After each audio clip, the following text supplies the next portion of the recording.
নমস্কার বন্ধুরা, তোমাদের সবাইকে স্বাগত জানাই জিকে পয়েন্ট 365 ইউটিউব চ্যানেলের আরও একটি নতুন ভিডিওতে। আজ আমরা তোমাদের সাথে আলোচনা করব ডাব্লিউবিপি কেপি কনস্টেবল 2024 এক্সামের জন্য গুরুত্বপূর্ণ কিছু জিকে কোয়েশ্চেন অ্যান্সারের মক টেস্ট ক্লাস নিয়ে।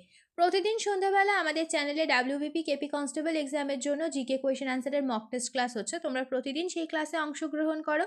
আজ আমাদের ক্লাস নাম্বার 35। এর আগে যে সমস্ত ক্লাসগুলি হয়েছে সমস্ত ক্লাসের লিঙ্ক ডেসক্রিপশন বক্সে রয়েছে। তোমরা যদি এখনও সেই সমস্ত ভিডিও দেখে না থাকো তাহলে অবশ্যই সেই সমস্ত ভিডিও তোমরা দেখে নাও। প্রত্যেকটা ভিডিও তোমাদের জন্য ভীষণ ইম্পর্টেন্ট। বিগত বছরের প্রশ্নের মধ্য থেকে বাছাই করা প্রশ্নই কিন্তু আমরা তোমাদের সাথে আলোচনা করছি প্রতিদিন। তোমরা প্রত্যেকে সেই ভিডিওগুলো শেষ পর্যন্ত অবশ্যই দেখো। ভিডিওর মধ্যে অনেক প্রশ্ন থাকছে যে প্রশ্নগুলো তোমাদের বিভিন্ন এক্সামের জন্য গুরুত্বপূর্ণ।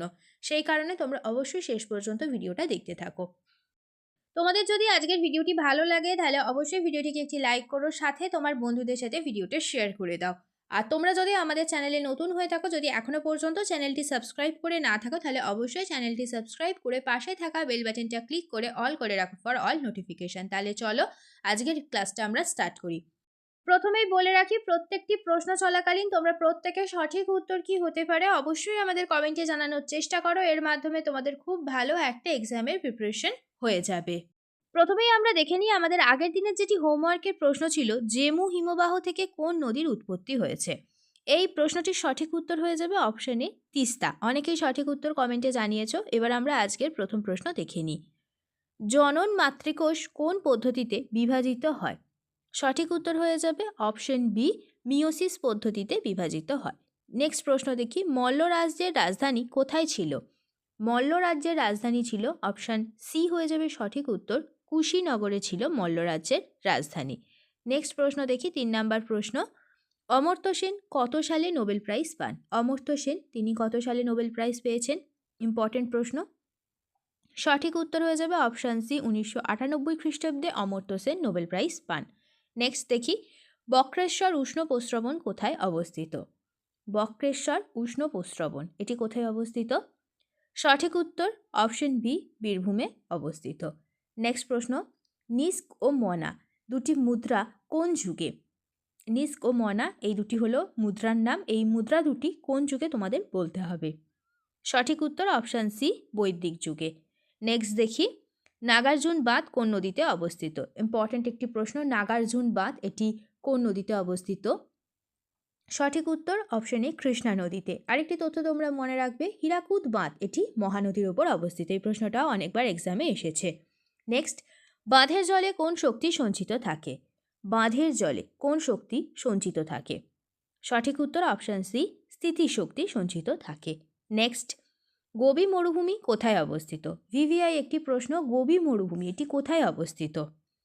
সঠিক উত্তর হয়ে যাবে অপশন এ, মঙ্গোলিয়াতে অবস্থিত গোবি মরুভূমি। নেক্সট, ক্ষুদিরাম বসুর ফাঁসি কবে হয়েছিল। ক্ষুদিরাম বসুর ফাঁসি কত সালে হয়েছিল। সঠিক উত্তর অপশন বি, 1908 সালে ক্ষুদিরাম বসুর ফাঁসি হয়েছিল। সাথে তোমরা মনে রাখবে ভগৎ সিংয়ের ফাঁসি হয়েছিল 1931 সালে। নেক্সট, ভুটানের দীর্ঘতম নদীর নাম কি। ভুটানের দীর্ঘতম নদী নাম কি। সঠিক উত্তর হয়ে যাবে অপশন এ, মানস। আর শ্রীলঙ্কার দীর্ঘতম নদী হলো মহাবলী গঙ্গা। এই তথ্যটিও তোমরা সাথে মনে রাখবে।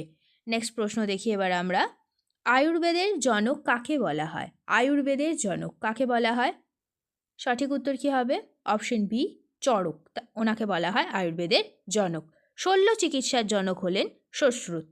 নেক্সট প্রশ্ন দেখি আমরা, বায়ুমণ্ডলীয় চাপ পরিমাপ করা হয় কোন যন্ত্রের সাহায্যে। বায়ুমণ্ডলীয় চাপ এটি কোন যন্ত্রের সাহায্যে পরিমাপ করা হয়। সঠিক উত্তর হয়ে যাবে অপশান সি, ব্যারোমিটার। নেক্সট, কলমের দাগ মোছার জন্য কোন অ্যাসিড ব্যবহার করা হয়। কলমের দাগ মোছার জন্য ব্যবহৃত হয়, অপশন এ হয়ে যাবে সঠিক উত্তর, অক্সালিক অ্যাসিড। নেক্সট দেখি, শতনামী বিদ্রোহ যে মুঘল সম্রাটের আমলে হয় তিনি কে ছিলেন। সঠিক উত্তর কী হবে। সঠিক উত্তর হয়ে যাবে অপশন ডি, ঔরঙ্গজেব। নেক্সট দেখি, যোধপুর শহরটি ভারতের কোন রাজ্যে অবস্থিত। যোধপুর এটি কোন রাজ্যে অবস্থিত। সঠিক উত্তর অপশন বি, রাজস্থানে অবস্থিত হচ্ছে যোধপুর। নেক্সট, রেশম মথের চাষ ও রেশম উৎপাদন বিষয়ক বিজ্ঞানকে কি বলা হয়। ইম্পর্ট্যান্ট একটি প্রশ্ন। সঠিক উত্তর হয়ে যাবে অপশন এ, সেরিকালচার বলা হয় রেশম মথের চাষ ও রেশম উৎপাদন বিষয়ক বিজ্ঞানকে। নেক্সট প্রশ্ন দেখে নিই, ঘোড়ার পিঠে ডাক ব্যবস্থা চালু করে কে? ঘোড়ার পিঠে ডাক ব্যবস্থা চালু করেন শের শাহ। রেশন ব্যবস্থার প্রচলন করেন আলাউদ্দিন খলজি। এই তথ্যটি তোমরা সাথে মনে রাখবে। নেক্সট দেখি আমরা, ভারতের কোন রাজ্যে সর্বাধিক বার্ষিক বৃষ্টিপাতের তারতম্য পরিলক্ষিত হয়? ভিভিআই একটি প্রশ্ন, ভারতের কোন রাজ্যে সর্বাধিক বার্ষিক বৃষ্টিপাতের তারতম্য পরিলক্ষিত হয়? সঠিক উত্তর option C, Rajasthan. Next, pincode কবে থেকে চালু হয়? পিনকোড কবে থেকে চালু হয়? সঠিক উত্তর হয়ে যাবে অপশন বি, 1972 সালে। আরেকটি তথ্য তোমরা মনে রাখবে, কলকাতার সমস্ত পিনকোড 700 দিয়ে শুরু। নেক্সট প্রশ্ন, নিউক্লিয়াস কে আবিষ্কার করেছিল?